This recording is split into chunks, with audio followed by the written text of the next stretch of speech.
अस्सलाम वालेकुम दोस्तों, welcome to my YouTube channel. दोस्तों, ईरान और सऊदी अरब के दरमियान कशीदा ताल्लुकात पर जमी बर्फ़ पिघलती हुई दिखाई दे रही है। ऐन मुमकिन है कि तेहरान और रियाज़ नए ताल्लुकात की शुरुआत कर दे।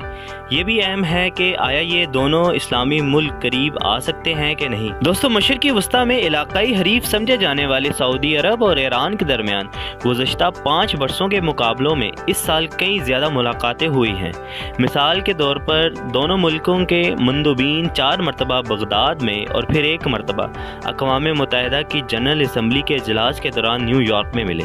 इससे अंदाज़ा होता है कि तेहरान और रियाज़ के माबैन कशीदगी को कम करने की कोशिशें जारी हैं। दोस्तों, सन 2016 में सऊदी अरब की जानिब से शिया मुबल्लिग आयतुल्लाह निम्र अल निम्र को सज़ाए मौत दी गई थी, जिसके नतीजे में ईरान में सऊदी सिफारत खाने पर मुश्तइल ईरानी मुजाहिरीन ने हमला कर दिया था। इसके बाद रियाज़ हुकूमत ने तेहरान के साथ अपने सिफारती ताल्लुकात मुनक़ता कर दिए थे।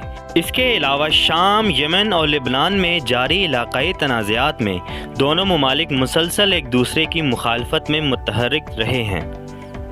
इस पस मंज़र में सऊदी अरब के वली अहद शहज़ादा मोहम्मद बिन सलमान की जानिब से ये कहना कि ईरान के साथ बातचीत बाहमी एतमाद पैदा करने और दो तरफ़ा ताल्लुकात को बहाल करने में ठोस नताइज की तरफ ले जाएगी, एक नई पेशरफ्त है। दोस्तों, वैसे तो देखा जाए ये एक मुस्बत इशारा है, ताहम अगर हम तेहरान और रियाज़ के नुक्ता नज़र को मुआजना करते हैं तो तेहरान मुस्बत नताइज के लिए ज़्यादा पुरएतमाद दिखाई दे रहा है।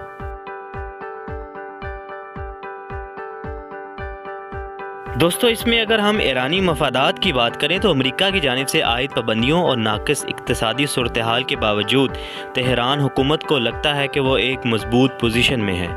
ये एक अलहदा बहस है कि ये बात दुरुस्त है या नहीं, लेकिन ईरान का सबसे बड़ा मफाद खित्ते में तिजारती ताल्लुकात को बढ़ाना है। दूसरी तरफ सऊदी अरब मशरिक़ी वस्ता का सबसे बड़ा मुल्क और मिस्र के बाद अरब दुनिया में आबादी के एतबार से दूसरी बड़ी रियासत भी है।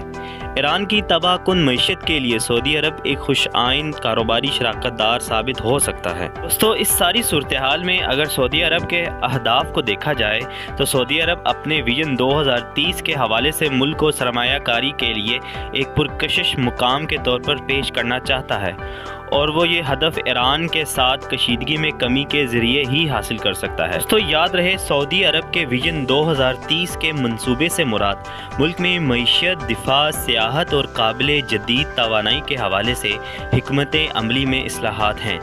सऊदी अरब अपनी अस्करी इत्तेहादियों के साथ यमन में ईरान की हिमायत याफ्ता हौसी बागियों के ख़िलाफ़ यमनी हुकूमत की हिमायत करता है।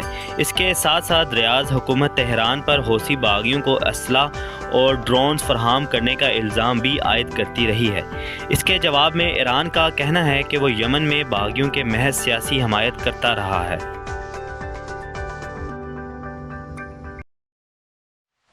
दोस्तों, अगर मुज़ाकरात की वजूहात पर नज़र डालें तो तेहरान और रियाज़ के दरमियान इन मुज़ाकरात की बहाली की कई वजूहात सामने आ रही हैं। मिसाल के तौर पर सऊदी बादशाह सलमान बिन अब्दुल अज़ीज़ अल सऊद ने अभी तक इसराइल के साथ बाज़ाब्ता ताल्लुकात कायम नहीं किए, और इस अमल को ईरान एक मुस्बत नज़र से देख रहा है। इसके अलावा सऊदी अरब शामी सदर बशारुल असद को अरब लीग में दोबारा शामिल करने का भी हामी है, और ईरान की जानिब से इसका भी खैर मकदम किया जा रहा है। दूसरी जानिब सऊदी अरब के करीबी इत्तेहादी मुत्तहिदा अरब अमारात ने खामोशी से ईरान के साथ तनाव में नरमी इख्तियार की हुई है। दोस्तों, मिडिल ईस्ट के इन दो अहम ममालिक की अब इकट्ठे होने की बहुत सारी वजूहात हैं।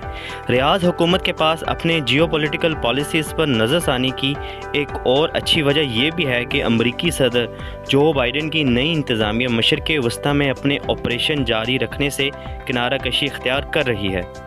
अब अफ़गानिस्तान के बाद इनके पास इस बात की तस्दीक है कि अमेरिका खित्ते में अपने शराकतदारों की हिफाजत में दिलचस्पी, सरमायाकारी और ज़्यादा हद तक आगे बढ़ने के लिए तैयार नहीं। दोस्तों, खित्ते के इन दो अहम ममालिक का आपस में करीब आना खित्ते के लिए एक अहम और मुस्बत साबित होगा। बाकी तो दोस्तों, ये मेरी मुख्तसर सी डिस्कशन आपको कैसी लगी, इसका इजहार कमेंट्स में लाजमी कीजिएगा। अगर आपने अभी तक मेरा चैनल सब्सक्राइब नहीं किया तो चैनल को सब्सक्राइब करें, लाइक करें, शेयर करें। बहुत बहुत शुक्रिया।